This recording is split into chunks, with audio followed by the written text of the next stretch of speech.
இன்றைக்கி மட்டன் பிரியாணி செய்ய போகிறேன். அதுக்கு 3/4 கிலோ மட்டன் எடுத்துருக்குறேன். இப்படி கொஞ்சம் பெரிய பெரிய பீஸை வெட்டி வாங்கிக்கோங்க.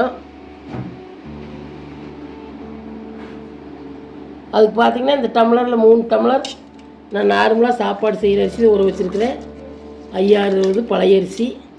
நீங்கள் பாசுமதி அரிசி எந்த அரிசி வேணாலும் போட்டுக்கலாம். இந்த அரிசி அரை மணி நேரம் ஊறிட்டு அதுக்கு தேவையான பொருள்லாம் காமிக்கிறேன். பிரியாணிக்கு அரைக்கிறதுக்கு பார்த்திங்கன்னா தேவையான பொருள் 4 வரமிளகா, 4 ஏலக்காய், ஒரு 3 கிராம்பு, ஒரு கொஞ்சம் பட்டை, 1 ஸ்பூன் கொத்தமல்லி, கொஞ்சம் கல்பாசி, கொஞ்சம் சோம்பு, ஒரு 4 முந்திரி, 4-5 முந்திரி, இதெல்லாம் போட்டு ஒரு பேஸ்ட்டாக அரைச்சிக்கோங்க. பூண்டு ஒரு கட்டை, இஞ்சி, 3 பச்சை மிளகா, 4 சின்ன வெங்காயம், கொஞ்சம் புதினா, கொஞ்சம் கொத்தமல்லி, இதெல்லாம் போட்டு ஒரு பேஸ்ட்டாக அரைச்சிக்கலாம். நான் என்னோடய ஸ்டைல் செய்கிறேன். இதெல்லாம் ஒரு பேஸ்ட்டாக அரைச்சிட்டு அப்போ எப்படி செய்யணும் காமிக்கிறேன்.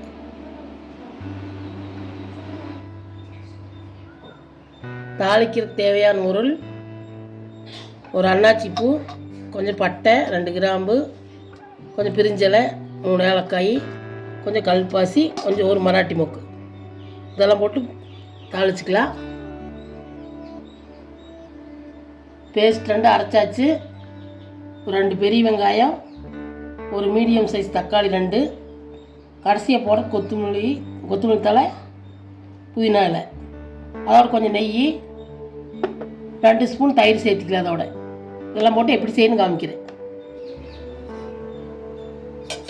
அடுப்பத்தை வச்சு குக்கர் வச்சுங்க. நான் குக்கரில் செய்கிறேன். 2 ஸ்பூன் நெய் ஊற்றிங்க.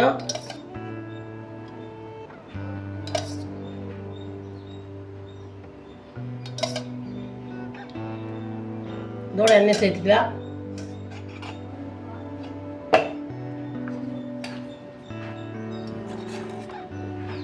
தேவையான அளவு எண்ணெய் சேர்த்திங்க. எண்ணெய் காயிட்டு எண்ணெய் காஞ்சிருச்சு. இதெல்லாம் போட்டுக்கலாம். தாளிக்கிறது தலை இதெல்லாம் நல்லா கொஞ்சம் பொரியிட்டு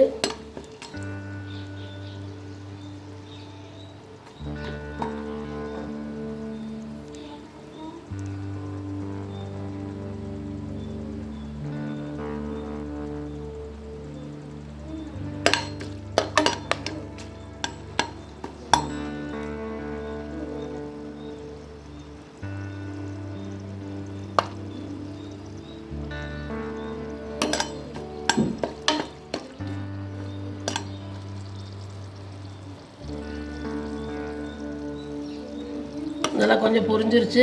வெங்காயம் சேர்த்துக்கலாம்.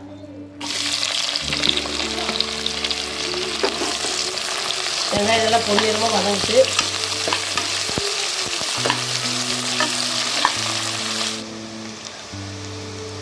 நல்லா இந்த அளவுக்கு வெங்காயத்தை வதக்கிங்க. ஒரு 3 ஆகிற அளவுக்கு நீங்கள் அரைச்சி பேஸ்ட்டு போட்டுக்கலாம். முதல்ல இது போட்டுக்கலாம். புதினா இதெல்லாம் இருக்குது, இதையும் போட்டுக்கலாம்.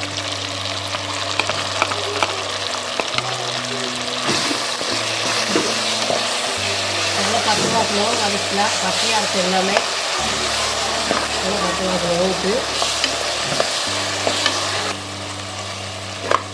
எல்லாம் பச்சையாக அரைச்சது நல்லா பச்சை வாசனமாக வதக்கிங்க. நல்லா வதங்கிட்டு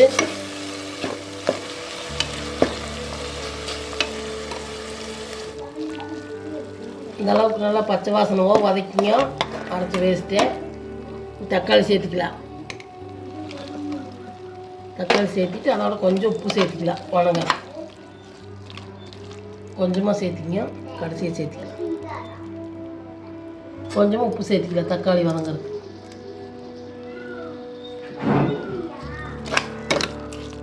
தக்காளி நல்லா வதங்கிட்டு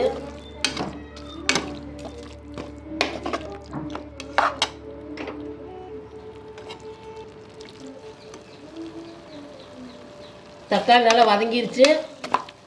இந்த அளவுக்கு வதக்கிங்க. மட்டனை சேர்த்துக்கலாம். நான் 3/4 கிலோ மட்டன் எடுத்துருக்கிறேன், அதை சேர்த்துக்கலாம்.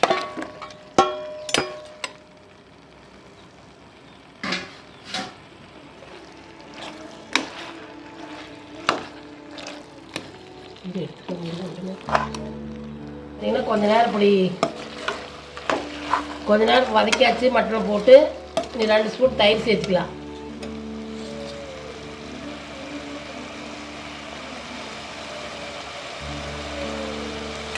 தயிர் சேர்த்து கொஞ்சம் வதக்கலாம்.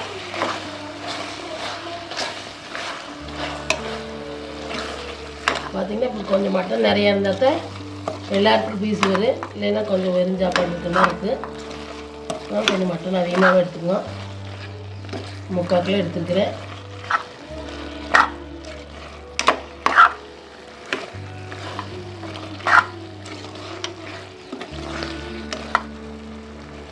நான் தயிர் ஊற்றி இந்தளவு கொஞ்சம் வதக்கிங்க. நீ ஒரு 2 டம்ளர் தண்ணி சேர்த்து ஒரு 6 விசில் விட்டு வேக வச்சுக்கலாம்.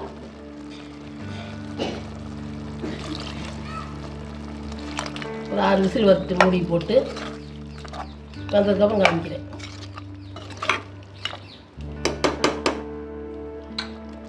இது குக்கர் மூடி போட்டு ஒரு 6 விசில் விட்டுங்க.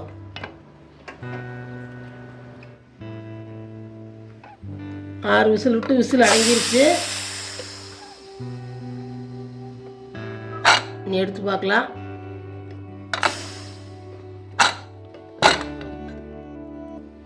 சூப்பராக வந்துருச்சு மட்டனு.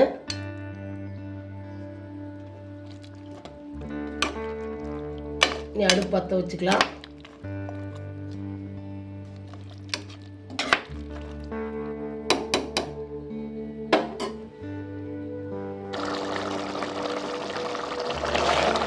பார்த்தீங்கன்னா இந்த அளவுக்கு ஆயிடுச்சு. தண்ணி சேர்த்துக்கலாம். நான் ஒரு டம்ளருக்கு 3 டம்ளர் சேர்த்துறேன். 50 பழைய அரிசி. நீங்கள் வேறு அரிசியில் சேர்த்துற மாதிரி இருந்தால் கம்மியாக சேர்த்துக்கிங்க.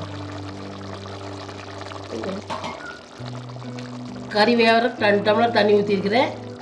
மொத்தம் 3 டம்ளர் அரிசிக்கு 9 டம்ளர் 2 ஊற்றிட்டேன். இதில் 7 டம்ளர் அளந்து வச்சுருக்கிறேன். 7 டம்ளர் தண்ணி.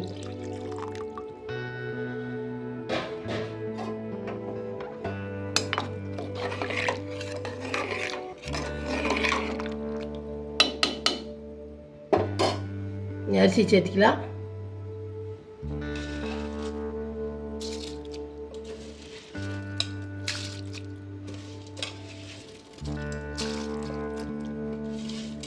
தண்ணியெல்லாம் ஊற்றியாச்சு. அரிசியும் போட்டாச்சு.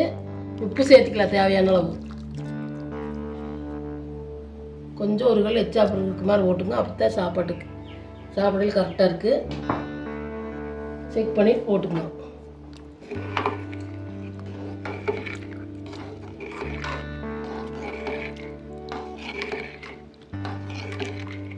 இங்கே எப்படியே சிம்லேயே கொதிக்கிட்டு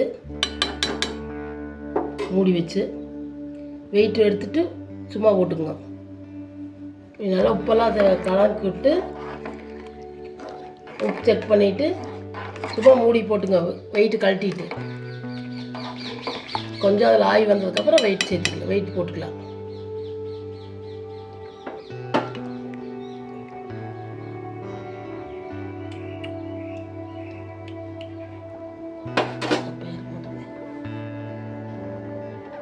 மூடி போட்டு கொஞ்சம் நேரம் அப்படியே இதில் ஆவி வர வரைக்கும் சிம்மில் இருக்கிட்டு ஒரு விசில் போட்டுக்கலாம்.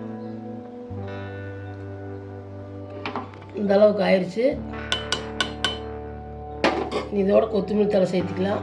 கொத்தமல்லி தழை, புதினா, கொத்தமல்லி தழையும் சேர்த்துக்கலாம்.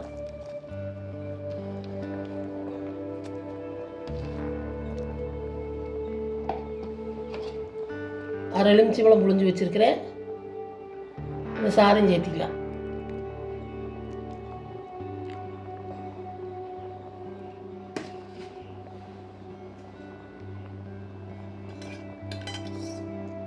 ஒரு ஸ்பூன் இதோட நெய் சேர்த்திக்கலாம்.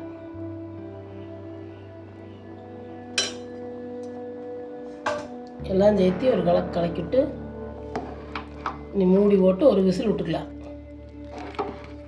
சிம்மிலே வச்சு ஒரு விசில் விட்டுக்குங்க. வசிய வைக்க வேண்டாங்க. இப்போ அடுப்பை சிம்மில் வச்சு ஒரு விசில் மட்டும் விட்டுக்குங்க.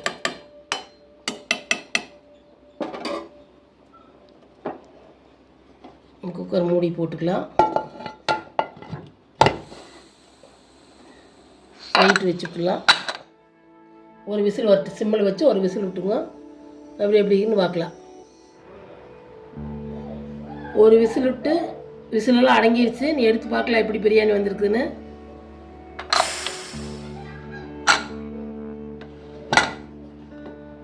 பாருங்கள், சூப்பராக வந்திருக்குது. எடுத்து காமிக்கிறேன்.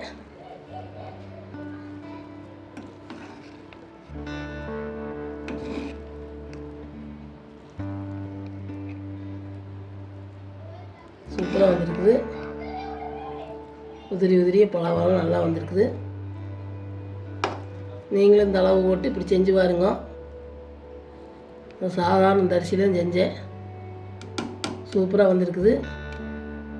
செஞ்சு பார்த்துட்டு வீடியோ பிடிச்சிருந்தா லைக் பண்ணுங்கள், ஷேர் பண்ணுங்கள், சப்ஸ்கிரைப் பண்ணுங்கள்.